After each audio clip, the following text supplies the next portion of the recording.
When we think of a big city, we think that it could be really easy to have food readily, to have vegetables, but that's not really the case.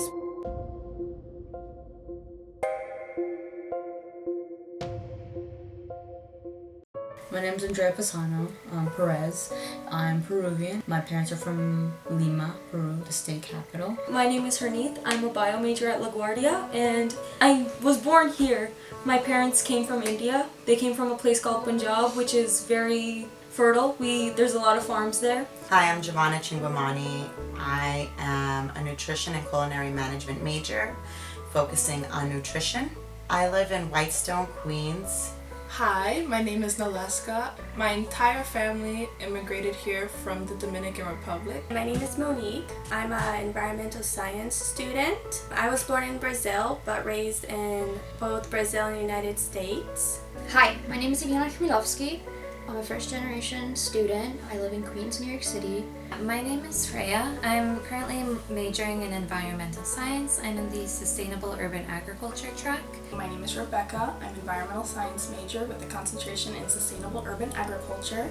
My name is Eileen. My family is from Ecuador. I am first generation, currently live in Astoria. My name is Jalen Yupanki. I currently live in Brooklyn, New York, where I was born and raised. My name is Ethan David. I'm 21. I'm from Queens, New York. My name is Sean. I am an environmental science major at LaGuardia Community College.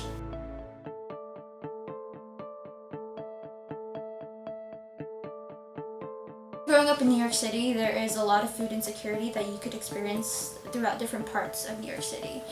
It comes from a wide scale of varying incomes, and you get like bits and pieces of, the high income and the low income. And there's a food inequality issue there. And food insecurity is something vicious. I certainly grew up constantly stressed about money, and it's affected how I view food. Even with the food insecurity, that's definitely a big issue in New York, especially the city. I believe that the carbon footprint that we leave in New York alone, it's horrible. There's a countdown on the earth. We really need to take care of it. The planet's resources, especially water, are finite. They're not infinite. And I don't want to live in a world where humanity and Mother Nature are consistently at a battle, where humanity is trying to expand but Mother Nature just wants to take back what was hers. So having rooftop gardens and greenhouses and just more green space will help fix the issue.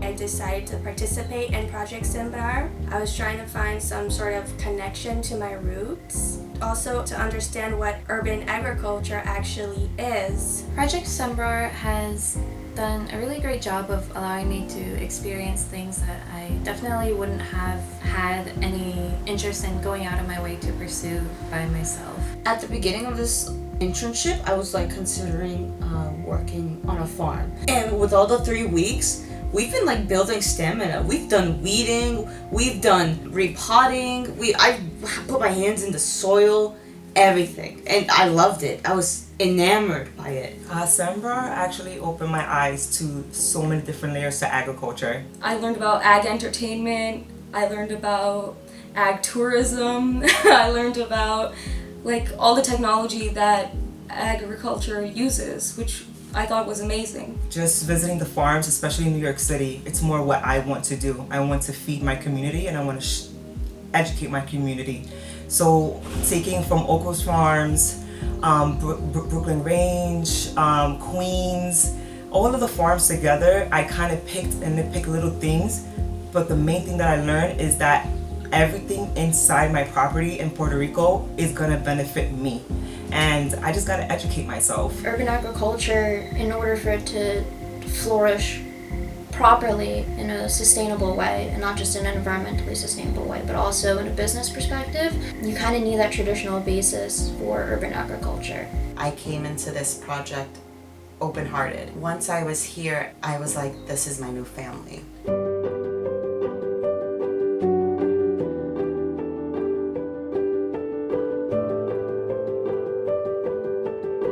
My career goals have shifted since joining LaGuardia because certain classes have taught me about food insecurity and the fact that we live in food desert. I was inspired by a family member to study nutrition because of his diabetes. People are hurting out there.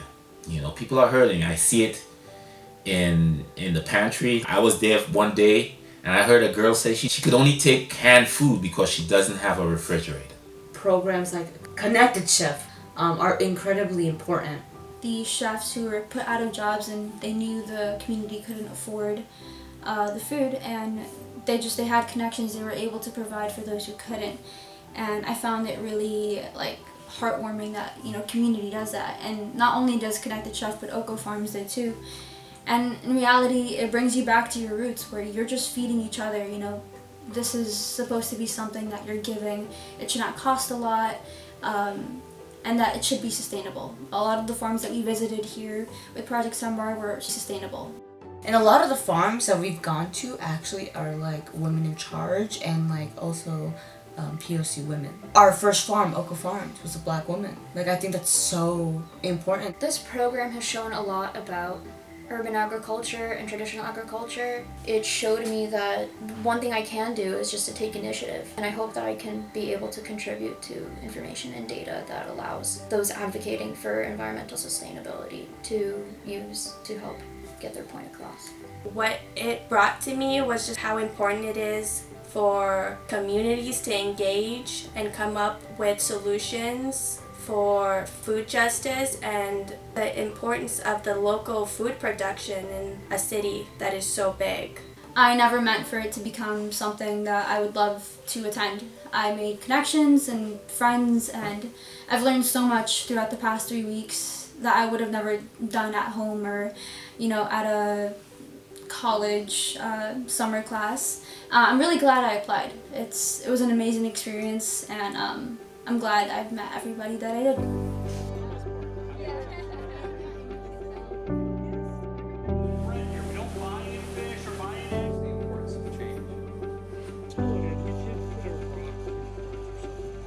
I'm really glad I applied to SEMBRAR. I love this place and I've learned a lot.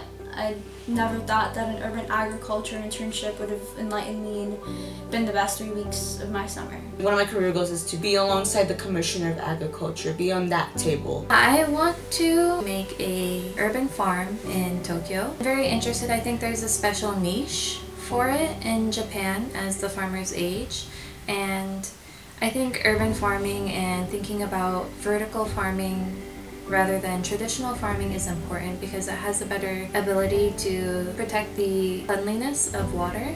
I can be planting more. I have a small garden at home and I could definitely fit some more space, try some new stuff. We learned this trip that it's good to do 6 new things every year. It's not too ambitious. I think I'll have to implement that into my practices as well. SEMBRAR has had a really big impact on me actually. Later on, I know that I want to open my own farm.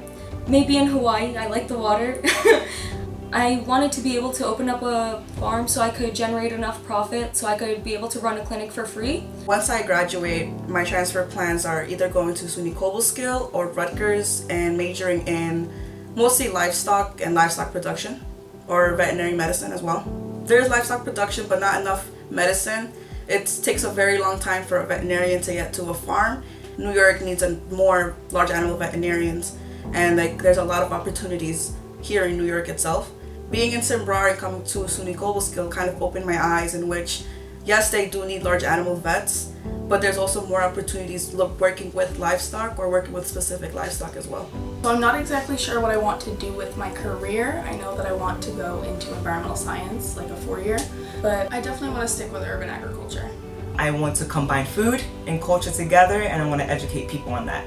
This program taught me that every detail to my farm is going to be crucial. Hopefully in 2 years you guys will see me on the news somewhere and say that Macy opened Iris Farms, and I'm educating America and Puerto Ricans on indigenous culture.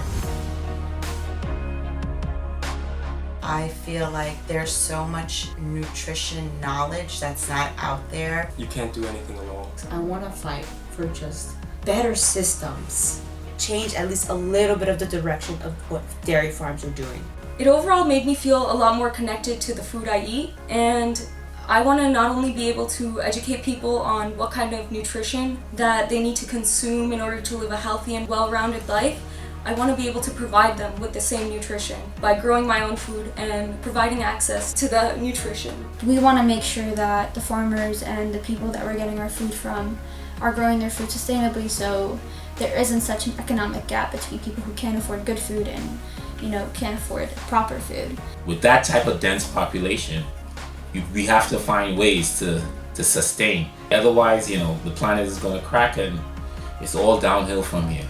When things are scaled up to this massive size, change takes time, but that's why education is important, because when you educate young people on the right practices and you take those aspects and you learn and you develop these ideas, there is a bright future for urban agriculture that is able to feed cities and those who don't have access to food.